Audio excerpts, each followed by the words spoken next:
Madam काय झालं? रघु थांब ना, मला एक ग्लास पाणी दे.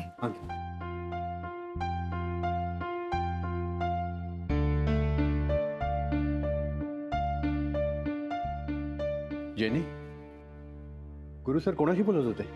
सर आपले ते क्लायंट आहेत ना लोढा, त्यांच्याशी बोलत होते फोनवर.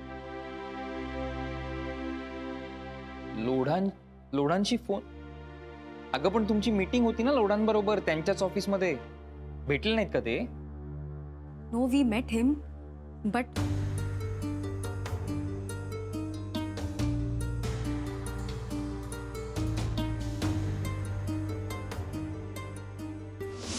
Hello Shanya. Hi sir. Miss Jenny, आप 2 मिनट के लिए बाहर जा सकती हैं क्योंकि मुझे मिस सानिया से कुछ बात करनी है. क्यों ना आज हम दोनों कहीं डिनर पे चलते हैं, कहीं दूर. हम यहाँ पे आपसे बिजनेस डील करने आए तो बेटर होगा कि आप सिर्फ बिजनेस की बातें करें, और वो भी हमारे ऑफिस में आकर. चल चलें.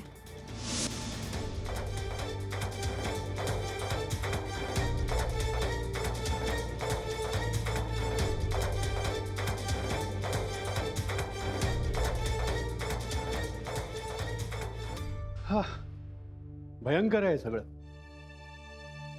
सर, गुरुने हे सगळं केल्यानंतर आणखी काय एक्सपेक्टेड होतं? आपल्या बिझनेस वर्ल्ड मध्ये तो बदनाम झालाय आणि आता आपली ऑफिस, आपले ब्रांच हे सगळं बदनाम होतंय. कोणी येत आणि कसंही वागतो. नाहीतर लोढाची अशी हिंमत झाली असती का? Yes sir, Anand sir is very right. काय गजानन महाराजा, काय आहे आमच्या ऑफिसच्या पुरी बळीवर काय असं आलंय? आणि ही वेळ स्वतः शनायाने आणली. बापरे, शनायाला काय वाटलं असेल आता? कशी असेल ती?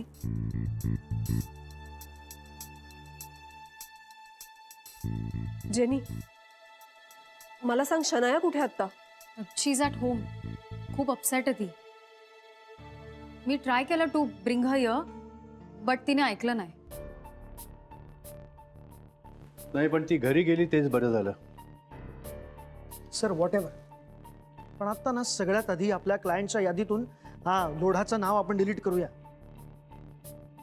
सर, शनाया असो किंवा जेनी, एका स्त्री बरोबर लोढाने मिसबिहेव केलेलं आहे आणि हा रिपोर्ट वरपर्यंत गेलाच पाहिजे.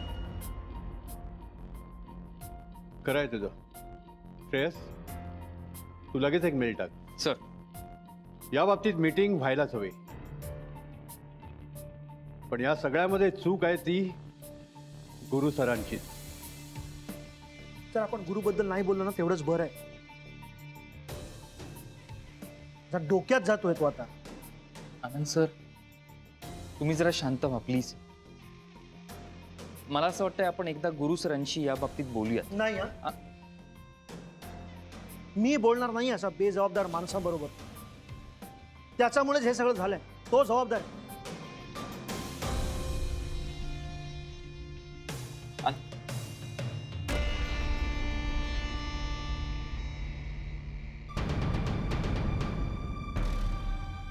शी, काहीच कळत नाही आता. कोणाशी बोलू, कोणाला सांगू हे सगळं? एवढी बॅड इमेज तयार करून घेतली मी स्वतःची. कोणाला सांगू यार? केडी आणि ईशाशी तर बोलायचंच नाहीये मला. काहीतरी वेगळंच सांगतील.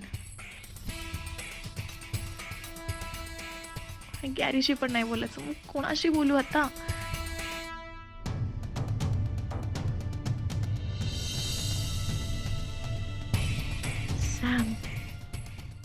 सॅम मला नक्कीच काहीतरी व्यवस्थित सांगू शकेल.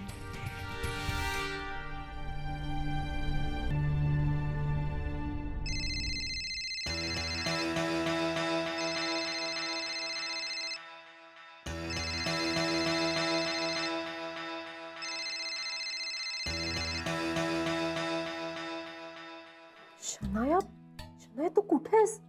हा सॅम, तुला माहितीये गुरुनाथ किती टेन्शन मध्ये आहे तिकडे? ते त्या लोढाला फोन करून खूप ओरडले. आई नव्हतं म्हणाला मला. मग तू कुठे भटकतेस? ऐक ना, मला नाही यायचंय ऑफिसला. तू प्लीज मला भेट ना. मी कुठे भेटू तुला आता? तू ऑफिसला आहे बरं. बघ काही कर सॅम, पण प्लीज लगेच निघ यार, मला खरंच तुझी हेल्प पाहिजे आता. ओके ओके, मी इथला अंदाज घेते आणि कळवते तुला. बरं मला आधी सांग तू कुठे आहेस? अगं मी सनशाईन गार्डन म्हणून एक जागा आहे तिकडे, येतेस प्लीज लगेच. हां ठीक आहे. आणि ऐक, डोक्यात राग घालून कुठेतरी निघून जाऊ नकोस. मी येईपर्यंत थांब तिकडेच. हो नाही, तू ये प्लीज लवकर ये. शनाया, कूल डाऊन, होईल सगळं नीट. हो प्लीज लवकर ये.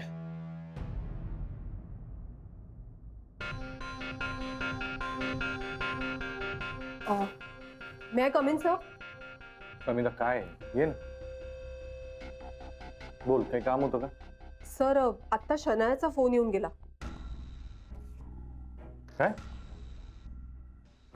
काय म्हणाली ती समिता? माझ्याशी धड बोलतही नाही यार, खूप नाराज आहे. काय म्हणाल? मी येऊ का आता भेटायला? नाही नको, ती आत्ता तुमच्याशी काहीच बोलणार नाही. ती ऑलरेडी खूप अपसेट आहे. फोन करू का लगेच? नाही नको सर, थांबा प्लीज. मी तिला आधी त्या सनशाईन गार्डनला जाऊन भेटते, तिकडे काय सिच्युएशन आहे बघते, नंतर तुम्हाला कळवते. नंतर या प्लीज. समिता यार, तिचा राग घालवणं फक्त तुझ्या हातात आहे. अंडरस्टँड, बघते मी, डोंट वरी. पण सर मी इकडनं बाहेर कशी पडू? त्याचं टेन्शन घेऊ नकोस, मी मॅनेज करतो. इकडे पानवलकर जेनी वगैरेशी बोलतो आणि काहीतरी तुला कामाला पाठवले असं सांगून I will manage. Don't worry about that. तू फक्त जा आणि मला कळव वेळ ठेव. Okay okay, I will do that. Thanks. मी येते, बाय. थँक्स.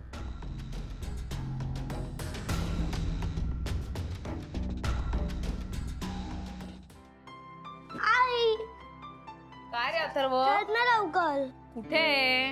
गार्डन मध्ये. रोज रोज गार्डन मध्ये जायला मी कशाला हवी असते रे तुला?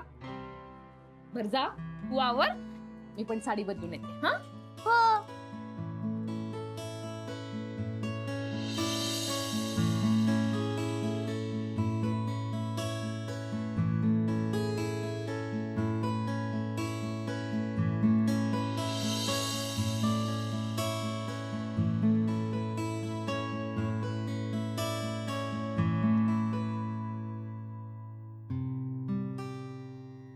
या घरातल्या कितीन काय काय वस्तू टाकून देऊ?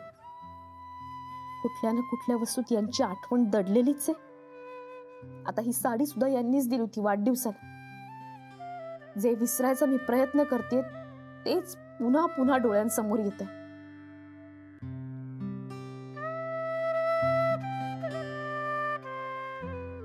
यांच्याशी संबंध तर तोडलेत मी, पण मनात अजूनही सगळं साचलंय. ते कसं रिकामं करू? हे तर सतत राधिका राधिकाचा जप करायचे, मागे मागे असायचे. सारखी बुणबुण, आज काय खायला करते, हे कर ते कर. सगळं आवडायचं मला, सुखावून जायचे. तेव्हा खरंच मनापासून प्रेम करायचे मायावर. आता ना ते प्रेम उरलंय ना काही, हे सुद्धा तेव्हासारखे राहिले नाही.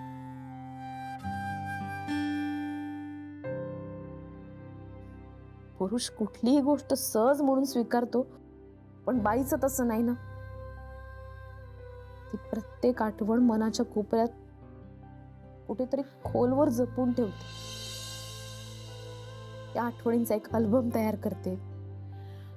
या सगळ्या आठवणी आजवर जपल्या होत्या, पण